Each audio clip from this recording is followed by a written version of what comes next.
everybody. I got to tell you right now, man, this show has changed my life. In the very short time I've been doing this show, my life truly has been changed. And if you're cold, little dark soul of a heart, you can open that thing up enough, this will change yours as well. I'm hoping so anyway. Listen, the concept is super simple. It's got an element of risk to it because it's all done live or streaming live without a net. It's fantastic. Anything can happen. And so far, so many different things have happened. I throw my phone number out there. That's what I do. I put it on the screen and I just simply wait for a stranger to call. No small talk. None of that is allowed. In fact, my first question out of my mouth, it's going to make both of us feel uncomfortable. No small talk. Don't want any of that. The result is pretty incredible. And have been pretty magical lately where bottom line is we just become friends. That's what's happening so far. So I'm going to put the phone number up on the chat. Let's see, got the chat going right now. Hello to everybody. Nice to see you, Randal. Nice to see you. Hey, what's your name? Randal, how are you? I'm ready for your question, sir. All right, well, let's do this. What are you most terrified about? I'm most terrified about being unforgettable. Unforgettable? Yes. What do you mean or by being forgettable? I mean, being forgettable. My wife the other day told me that I'm a lot of things, but one thing that she can say is that I'm unforgettable. And it's the nicest thing anyone's ever told me. And so I think I'm terrified of being forgettable. All right. I mean, that makes a little bit of sense. I mean, so like just disappearing and nobody remembers anything about you. What does that matter if everybody's gone and nobody remembers you? What is it about you that wants to have some sort of legacy? Well, yeah, because you're right. Eventually all the stars burn out and it's game over. And currently, I think we merge with machines, and that machine will one day say, "Let there be light," and it all starts again. I love that attitude. So, yeah, and so I think in that, cosmos that I just created, we are essentially a brain cell of God, and so it is our prime directive, or as stewards of this, being this part of this being. It is our job to try and actualize as much as we possibly can what comes into our brain. Because, like, if you think about it, we're all just tiny little infinitesimal parts of bigger systems. And so what is that big system that we're a part of? Now I see why your wife says you're unforgettable. Oh, Terry. No, I think that's really cool. I mean, I find comfort in that. I've talked about it before. Whereas sometimes I'll just be sitting out on my little rooftop deck and I'll be looking at the stars and I'll go, man, all of the stuff that I'm concerned about, all the things that I'm scared the most about, my fears and everything else, it really doesn't matter. It just really doesn't matter. And I find comfort in knowing how small we truly are. Yeah. Yeah, I mean, you're right. Yeah, but so why, if knowing that, why is that a fear for you? I mean, do you have children? Yes, one. So He's turning 15 tomorrow. I can see well, happy birthday. I can see where that would be a concern. I don't have any children or anything like that. I've often told Sherry that if something happens to me, here's the passwords to all of my stuff. Delete my YouTube, delete any videos, delete anything you don't want. If you want to keep them around to look at me or something like that, fine. But I would be just as happy just fading off into the sunset, just being somebody's past memory. And I really don't feel that I'm adding a lot to the universe. I do feel that I'm helping and connecting like this show is right now with certain individuals. And that's the level that I kind of want to be at right now, just more in the moment instead of thinking about what's going to happen when I die, Yeah. Well, I mean, have you heard of quantum immortality? Yeah, absolutely. Yeah. So the other day, my wife and I, we were driving to Taco Bell, and this was last week. You're not gonna have it going to Taco Bell. Anyway, go ahead. Yeah. Well, we would get into town and we slow down to the stop sign, and the axle falls out of the front of the car. Oh, wow. Scared the crap out of us. And if it would have happened while we were at speed, it would have flipped us and killed us. So I'm pretty sure we died that night, and we're just in an alternate reality, continuing the story on for whoever's watching this wild fucking thing. And sorry, can I cuss? You can cuss, that's fine. And you know what? I can't even argue what you're saying. I want to not argue. I just want to like challenge your thoughts there. But I can't, because I have very similar thoughts. I have very similar thoughts that maybe this is heaven, or maybe this is hell, or who knows what this is. It's just, like you said, we could have multiple lifetimes going on, all over the place. And knowing that, like I said, sometimes it makes me feel comforted or whatever, but sometimes it doesn't, because I'm very much in this world. I'm very much wanting to do something right now of meaning. And if I started to think too much about, I don't know what's really going on, and thinking that we were dead and we're always going to be protected, then I feel like I might get lazy. Does that make sense? Yes. I'm professionally lazy. I have a great work ethic, but, I find the easiest way to get stuff done. Uh-huh. I got the cancer out of task. You know what I mean? I'm not here to suffer. I try to optimize suffering out of my life. Yeah, that is, do you believe in coincidences? I believe in, yes. But have you ever heard of synesthesia? No. Okay. So I had a couple of traumatic brain traumas as a child, and I just found this out yesterday about myself. So, I see numbers in different colors. Okay. I've known people that see people as colors. Does that? Okay. So yeah. I see numbers floating in the air, and one will be red, one will be green, one will be blue. And they'll be in different bases, from base 2 to base 10 to hexadecimal. It just depends, and it depends on who I'm looking at, and I feel emotions from the numbers. Really? But I spent my entire life trying to repress the fact that they existed, because I told my mom once, and she locked me in the basement for a weekend. Do you have a favorite number that you're kind of attached to? Yeah, 211. 211. Yeah, that's. I wonder. It happens to be my birthday. Okay. All right. Fun fact: I was born on 2/11/1990. You know what else happened that day? I don't know. Nelson Mandela was released from prison, so I was born along with the Mandela effect, and Buster Douglas knocked out Mike Tyson. Wow. So you're a fighter. Yeah. In a lot of different ways. It's another thing that I know how people will think that you're crazy, because I've had so many people tell me that my view on life is kind of crazy. And I let people talk me into that.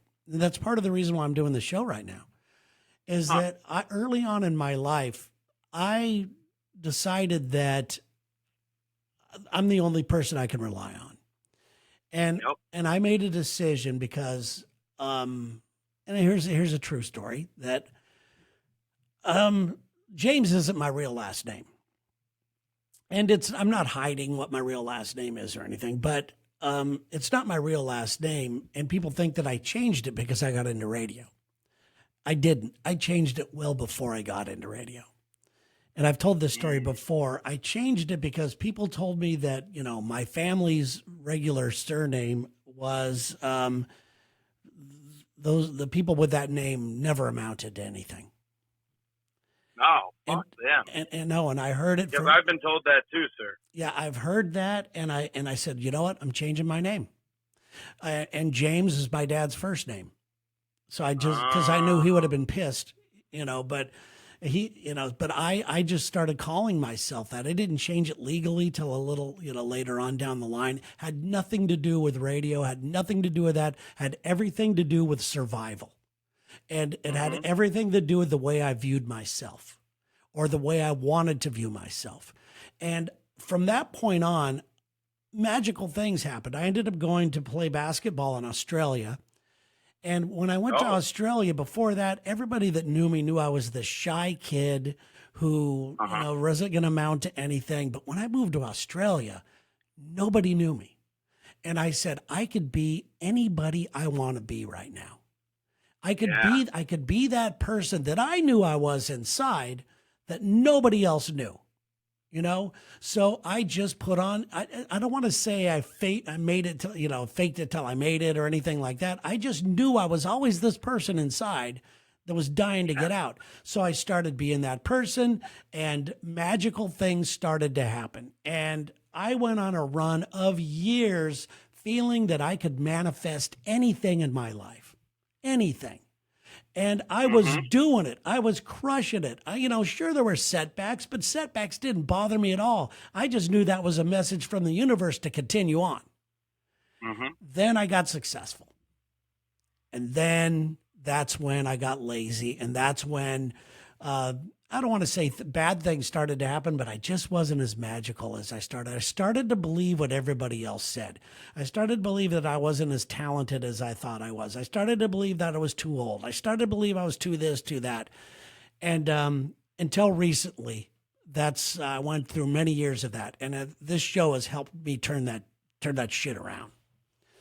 So hell yeah. I love talking to you, man. I love your sense of wonder, your sense of knowing that when you really know something like you're talking about, and you truly not believe it, you truly know this is the way it is. I think that it's a great way to live life. And who's to tell you you're wrong? Yeah. What's the biggest challenge you've had talking to people like the way you have? My biggest challenge is most people stop listening after my fourth word, because I've been told my vocabulary, which I've earned very, very hard. I used to read 52 books a year. And I've been told that it's by my wife and her family and my family that, I need to dumb down my speech, which I think isn't being authentic. So that's the challenge, is figuring out how to communicate most effectively with the least amount of verbal capital. Yeah, people will think. Yeah, absolutely. People will think you're a little nutty or something like that, or they get into a deep conversation with you. Yeah, is the word they use. I could see that, but not to me. Not to me, baby. To me, you are as real as fuck. Okay, and I love it, and I hope that you're able to. Are you having a hard time finding friends because of this? Well, I have a ton of friends. I'm blessed. Because I've lived many lives. I've got friends from when I grew up. I've got friends from high school. I've got friends from college. I've got friends from Papa John's. I've got friends from the cable company, Best Buy, Taco Bell. Like everywhere that I've ever been, I've left an impact. And that's what I mean. Whenever I say my biggest fear is being forgettable, it's not that I'm forgotten. Maybe I misspoke. What I mean is that my actions are those that people can ignore. Yeah, I love that. I love hearing that. I have very few friends because of this type of stuff, because I feel strange talking to them about certain things. I don't want them to think that I'm weird or whatever, but I always think that there's going to be an opening somewhere down the line where, we're going to connect on something. But so far on this show, I feel like I've become friends with every single person who's called this thing, and it's really, really cool. I don't have a lot of friends. I mean, I've connected on a few levels with some people that, I don't want to name drop or anything like that, but there's this rock star guy that I know. I'm not going to say his name. He's passed away now, but big band, Sorry to hear that. big giant band. And he and I just started talking one day. He came in for an interview, and we started talking one day, and we exchanged numbers. And anytime they came to town, he and I would go out after their show. Here he is on stage in front of, 30,000 people. And then afterwards, he and I would go sit on a wall at the beach and talk exactly about this type of stuff. And it was really, really Do you believe cool. in synchronicity, Terry? I do. Absolutely. 100%. feeling synchronicity, and I feel a kinship with you. Absolutely. And I feel like we've probably gone to war together in previous lives. I'm sure we have, and thanks for having my back along the way. I appreciate it. Oh yeah, man. Hey, there's one thing that you get from a life like mine, and that's A, you die first for your family, and B, winning a fight's not about who's stronger, bigger, or faster. It's about who's crazier and willing to go further. And so, is that the advice you would give a stranger? Is that the advice you would tell somebody? Or I bet you're pretty in tune to what your friends' needs are and their feelings and everything too. I try to be. It depends on how exhausted. I just got done. The reason why I've been I just got done with I worked 15 out of 16 days, 184 hours between two jobs, and because I had to stack cash, my wife got surgery today. Oh, and everything went well. So, well, that's good to know. Good to know. Yep, and it's bariatric surgery. We've both been on a weight loss journey. She's lost 100 pounds. I've lost 90. Oh, good for you guys. Oh, dude, I have so much more energy. I have more energy now than I did, when I was 24 because I weigh less. Yeah, just keep going, man. I think you're here for a reason, and I don't think that you've really discovered that reason yet. Well, I think I might have. I think I'm the one who wants to take us to Alpha Centauri. I want a star shot, Terry. All right. Because the human race has stopped being daring. Like after the moon, we just quit. Shoot for the stars, baby. I love it. Randal, I really am glad you called, man. I really am.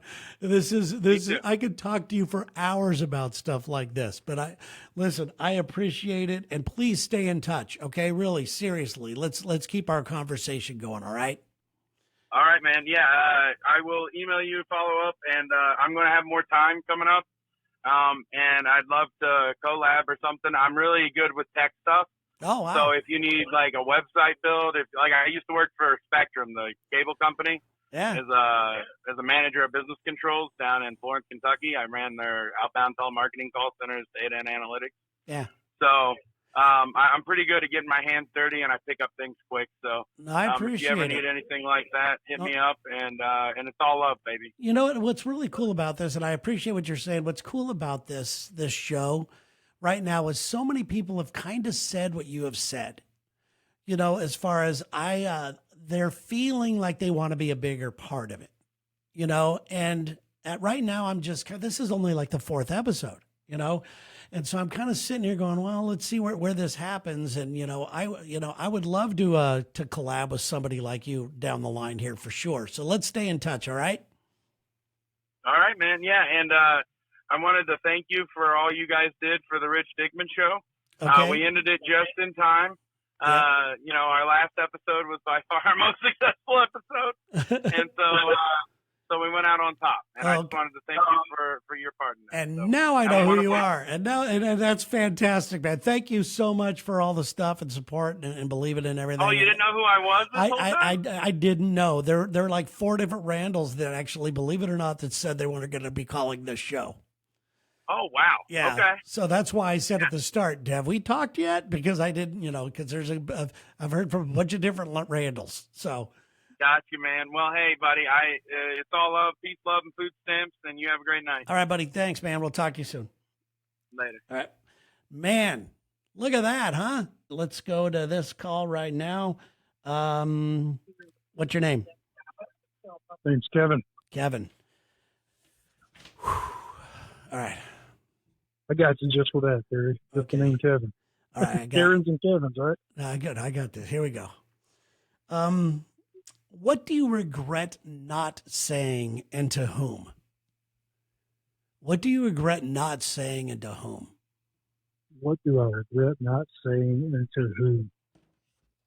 Yeah. Yeah, it's an easy and a hard one, Terry. I had a death in the family last year, and I had the opportunity to tell that person that I loved them, and I didn't do it. It was my brother. Oh, that's tough. That is tough.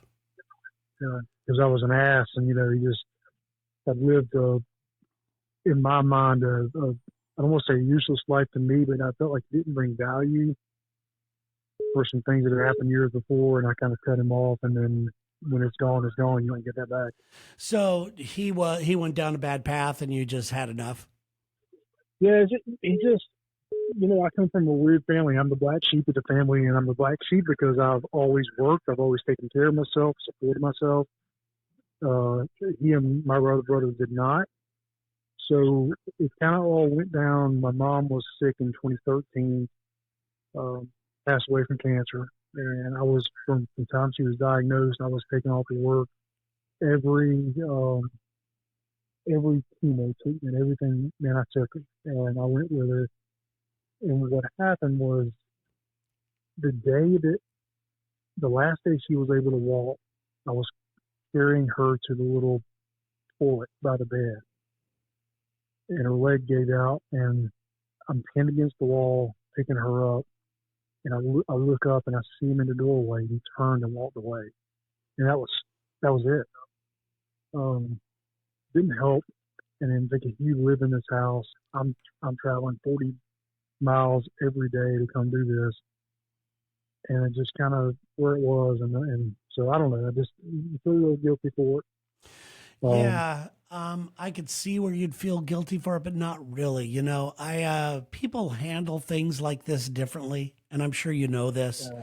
I've got some family members, and Sherry has some family members who, some of them rise to the occasion, and some of them, anytime there's a challenge, anytime something needs to be done, they're nowhere to be seen. Yeah. And at that point, you lose respect for those people. You just go, are you a human being or not? And so that's the challenge. yeah. And I understand you not wanting to talk to them. I understand you being angry about it. And I hope you give yourself a little bit of grace there. Well, tell you what's weird is I'm not angry myself. I'll just say regret, and I had the chance to, and I didn't. It's not eating me up. I'm going to get the same 3 hours of sleep a night, regardless. All right. But just having my background, and I've gotten so callous toward people in life, and it just is sad. But when I look at somebody and they don't, in my mind, bring some sort of value to my life, I can write them off just like that and never talk to them again, and I'm okay with that. I wish more people would be okay with that. I think people spend way too much time dilly-dallying and making small talk, with people that they really don't have anything in common with. People are good no matter what, but like you said, there's only only got a little bit of time in this world, and and I want to spend it with people that inspire me.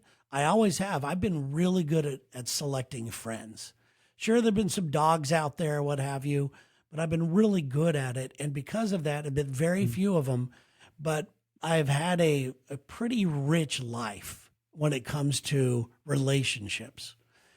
And if I didn't, I would feel what you're doing, I think is 100% right. And like you said, you're not going to lose any sleep over it, but I wouldn't consider myself callous. I would consider myself focused.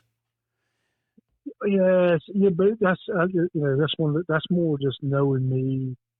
Look, man, combat vet, now 22 years in law enforcement. I just see things differently. Yeah, I get irritated more quickly. I had a lady today tell me how rude I was, and I just looked at her and say, "I'm not being rude. I'm just not giving you the answer you want to hear. That's why you're upset." Yeah. And it's just, and it's just, you look at things different. And I hate to say that, I live 2 miles from a gorgeous lake that people go to vacation at here, and man, I ride by it too, and I just see, oh yeah, I remember that guy over there and dead body over here. That's where the fish ate the guy's hand. It's just, yeah, that's so weird that was my next question to you. And first of all, thank you for your service, and thank you for all the stuff you're doing. I hope you guys know that I am a big supporter of our military and of our first responders and everything like that. And I'm wondering, how much of that, all the stuff that you've seen that a lot of people haven't seen, how much of that has affected your outlook on life? And I think you just answered it, didn't you? Yeah, it's a lot, and I felt so. And I'm in a leadership position now. Yeah. I'm responsible for about 75 other employees. when I get new folks in, we get any critical ones, and I tell them, I said, look, here's the deal. There are things in this profession you remember, and then there are things in this profession that will haunt you. The ones that are going to haunt you are the ones you have to work on and figure out. For me, it's you don't F with kids, and I don't have kids, but I don't like people messing with kids. You don't mess with vulnerable adults. And as far as death goes, the only thing about hangings are weird to me because of one I had years ago, and it was a 17-year-old girl. Oh. And so now those are just so weird. They're just surreal. And I'll tell you, it was so weird about it. It's kind of a rural area. You're riding down the driveway. You're going for the call, and she hung herself in the carport so I could see her swinging. I can't get there. That'll haunt you, So yeah, you just kind of look at it. It changes the outlook of things, and then also you just really just assume everybody else is lying to you. Yeah. The kind of the running joke we have is, in God we trust. Everybody else gets ran through the commuter. Yeah. Yeah, right. that is a tough situation. Do you? I hate to, do you get help with this? Is there anybody you could talk to that helps you through this? Because you're in a program right now that I'm sure you're trying to help others, right? Yeah. So it's interesting that I've tried, and I don't trust the VA for that type of. I always put it in the fitness. I could barely hear you. I don't know. Your phone's going a little out. So. Oh, can you hear me now? Yeah. Go ahead. So I don't trust the VA for that type of help because I'm scared they're going to put me in a straitjacket and put me somewhere. Yes. But I have. So there's actually a really cool organization here in the state that does some things geared more toward first responders.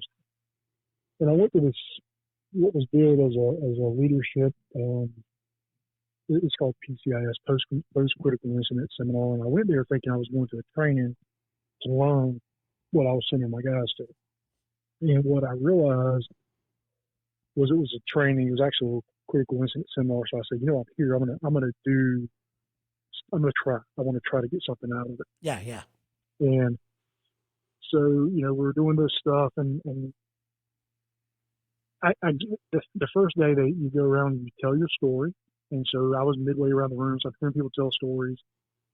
And I about the time they get to me, I said, hell, I'm just going to unload and just tell them, and tell them things, a lot of things from the 14 months I did in Iraq. And, Yeah. so the next day we come in, they break us into small groups and we joke about it, but they call the first 10 and they go off to a room, they go to small groups and they get done. It's like 40 of us and there's 4 of us left in the room. I'm like, we're the most 4 effed up people because these people here we came here were introduced as the most highest qualified. I was like, holy shit, Yeah. So, and from that, I met some good people, and I did go and start trying to talk to somebody. And the problem was, I'll be honest with you, I get down there and this thing is billed as this great opportunity, and then I start getting a bill for $280 a pop every time. I was like, I can't pay.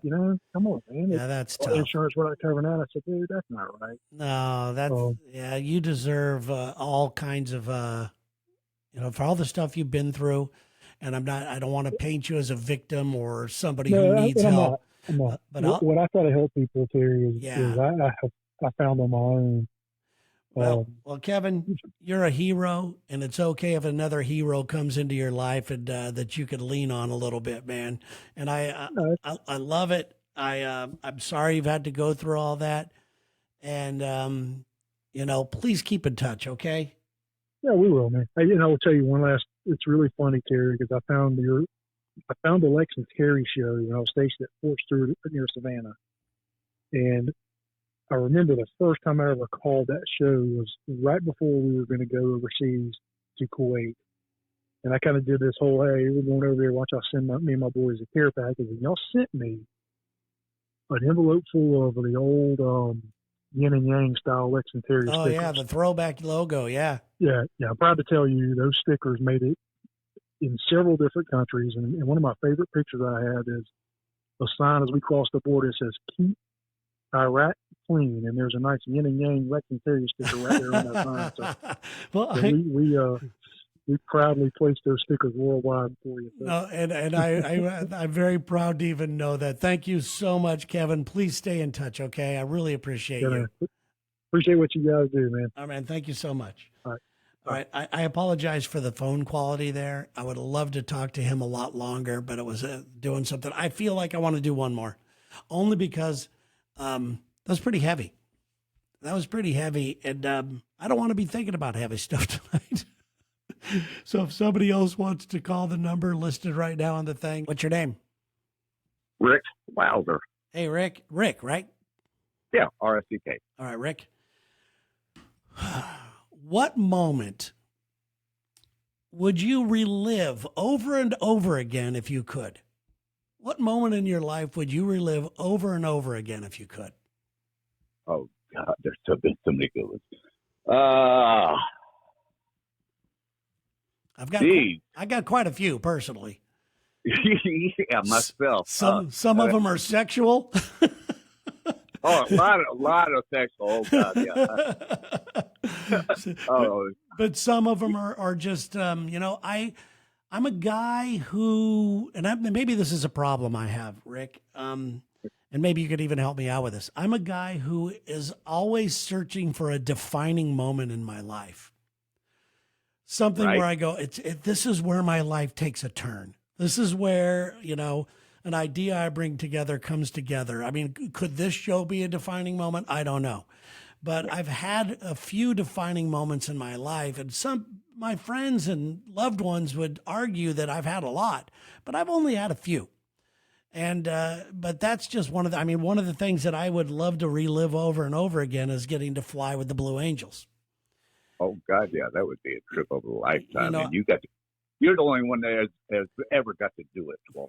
Yeah, from what I understand, I'm the only civilian that's got to go up twice, and I would go up a third and fourth and fifth time. It is. I can't even explain what it is, but it just made me feel special, more than just the woo kind of ride. It made me feel like, I don't know, I don't feel special a lot, Yeah. and I think everybody should, throughout their day, find a way that they make themselves feel special. And, it could be your kid hugging you. Who knows what it is? But I don't get a lot of that a lot. So that's one of the moments I like. But what's one of the ones that you'd like to relive? Personally, I've been on. I've known y'all, or known Lex and Terry since day one. I mean, I was day one listener. Wow. And when you came to California, Yeah. it was that. It's been a lifelong listener to y'all. Well, When I could, it's hit and miss anymore. But when the good old days, when you're 104.5, Yeah. I literally lived right around the corner from the place. Oh, how cool. Cool. I love it. Thanks for being there all along, man. I appreciate it. Yeah. Y'all helped me get one of my major bucket lists taken care of. I was thinking about that earlier. When you had the Playboy centerfold, it was from Jacksonville. I can't remember her name. Let me get an autograph from her. And that was bucket list for me. Oh, cool. Cool. I was looking, I was listening to y'all that morning. She was coming in. My neighbor had just dropped off he couldn't keep his Playboy magazine. He dropped it off at my house. And I thought, wait a minute.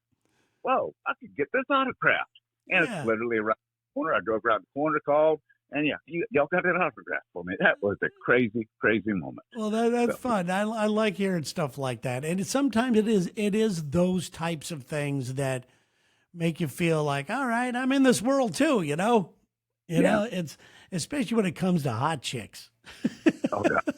Y'all had your share go through that building. Oh, God, have we? If those walls could talk, it was crazy. But you know what? Sadly, if you could see what they look like now, oh my God, it is in the worst deplorable shape it's ever been in. Graffiti, boards are boarded up, weeded over. It is an ugly, ugly building right now. Oh, that is sad. That is really sad.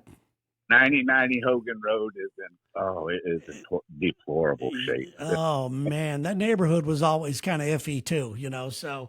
Well, they upgraded it. They're putting a lot of upgrades, new neighborhoods in here, building apartments everywhere. Of course, Touchton's all grown up. It's a lot better than what it used to be, but back then, those days, kind of iffy.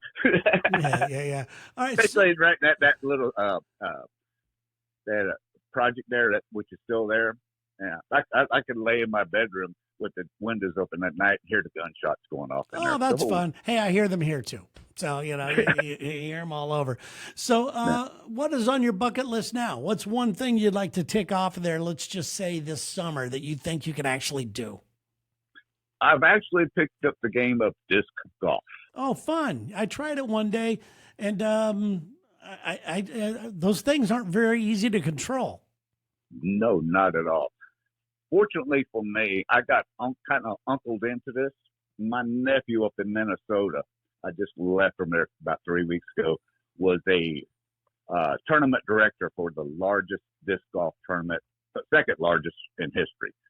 1,095 people from 21 countries, 48 states, all seniors, 8 different courses. Oh my gosh. I got to be a front center and behind the scenes, seeing all this go down. It was interesting. So I got to meet top people. So, I got uncled in. So I have to learn the game now. You definitely have to. You've it's bit you, man. You got the bug. Oh God, yeah. How cool is that, man? Hey, dude, it's so good to hear from you. It really is. It's a lifelong guy. And I hope you really know how much I do appreciate you guys that have been there for a long time. I really do. I just wish I had a real good way to say it and show it besides just going, hey, I appreciate you, And I could tell you one of the first events that you ever went to. And I was there when they announced the NFL was coming to Jacksonville.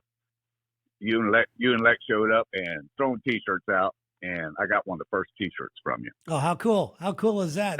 Sadly, I lost that in the divorce. Oh man! All right. Well, you know what? That was a great moment, helping bring the Jags to the city. That's something Lex and I are pretty damn proud of.